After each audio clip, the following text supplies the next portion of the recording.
Hey, what's up guys? Last week I encouraged you to use your voice and share your opinions with your clients, especially when they ask you what they should do with their real estate in this COVID-19 influenced market. We talked about how you're responsible to your clients, but ultimately not for their decisions. Using your own voice means that you'll have to work to find it in the first place, and so this week I want to talk to you about something that can help you do just that. Now, one of the best ways to find or develop your voice is to produce more than you consume. And I don't mean sales production here, I mean content. So for example, on February 3rd, I started writing the first draft of my book. And right as I was finishing, I realized that I hadn't read a book or a blog or even listened to podcasts or Audible since I started writing. And up until that point, I was averaging about 2 Audible books a month and 1 print book. And that was in addition to the blogs and the podcasts that I would regularly consume. Now, I didn't consciously stop consuming all of those things.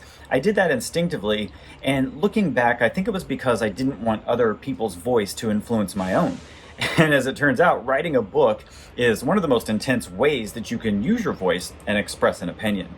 And now that I'm into the editing process, I still don't want to consume the works of other people.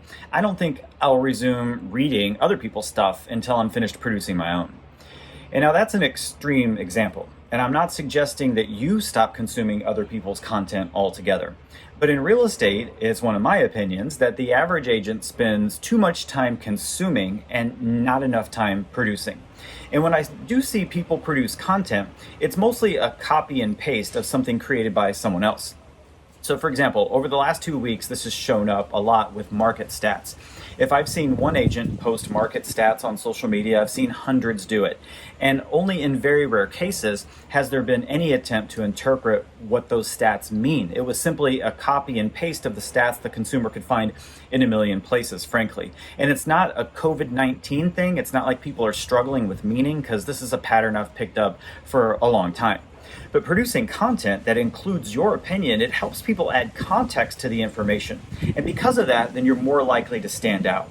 Now, not everyone's going to agree with you in your opinion, and that should be okay because you can't work for everybody anyway, right? But if you consume more content than you produce, then you're never going to be able to find and use your own voice. And here's the biggest problem with that. The consumer is then forced to see all agents as the same. And if every agent, in the eyes of the consumer, is a copy-paste version of the others, then we're in effect forcing them to price shop us. So no wonder people want you to lower your commission. They think you're just the same as everybody else.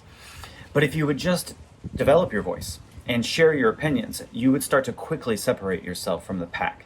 Think of it this way.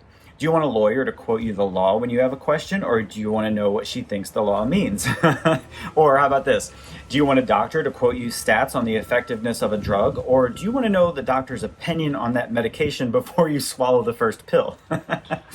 Now, at the end of the day, it's really hard to think for yourself if all you do is consume and not produce. We're after balance here. So my challenge to you this week is to go back and find something that you've posted recently and edit it so that your opinions are included. And if you haven't produced anything in a while, well, now would be a really good time to get on that. Okay, you guys, well, thanks for watching. I've got even more to help you with this next week. But for now, drop down, leave me a comment. Let me know what you think about this concept of producing more than you consume. And my name is Jason Edwards, and let's go think bigger this week.